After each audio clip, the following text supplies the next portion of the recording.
खेत में घुसुक घुसुक के घुसुक घुसुक के घुसुक घुसुक के कभी के बातें कटनिया खेत में घुसुक घुसुक के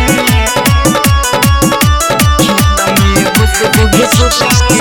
कबही से धइले पानी लमहर पहाड़े गेहूं के कटाई में काहे करे ले तावा रे ये छोरा अरे सुन रे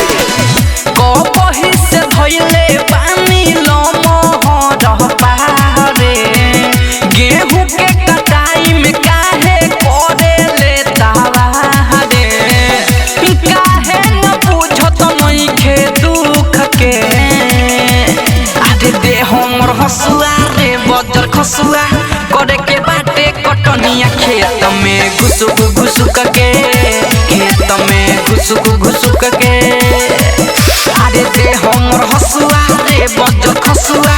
करे के बाटे कटनिया खेत में घुसुक घुसुक के खेत में घुसुक घुसुक के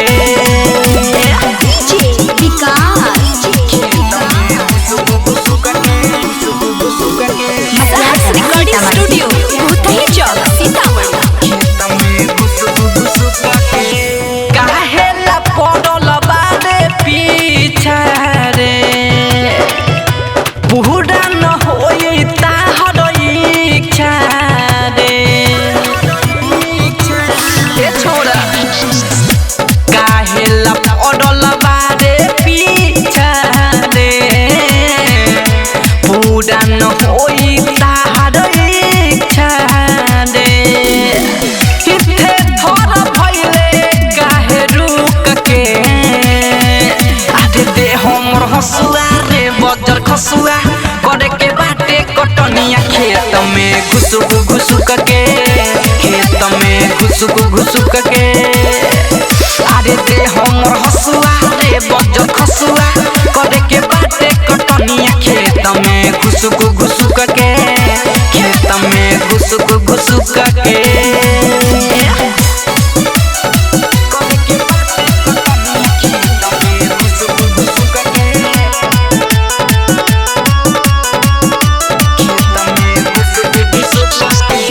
राजू रविंदर सुना विकास रे काहे घूरी आइल बारे आस पास रे अरे घूरी आइला से कुछ न मिली रे आय हाय राजू रविंदर सुना विकास रे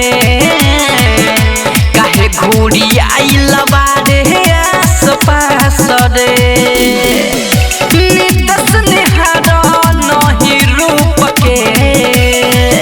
आदे दे हमर हसुआ रे बजर खसुआ करे के बाटे कटनिया खेत में घुसुक घुसुक के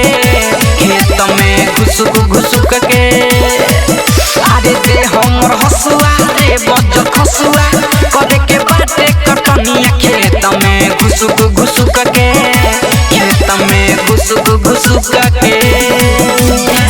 रिकॉर्डिंग स्टूडियो भूतही चौक सीतामढ़ी।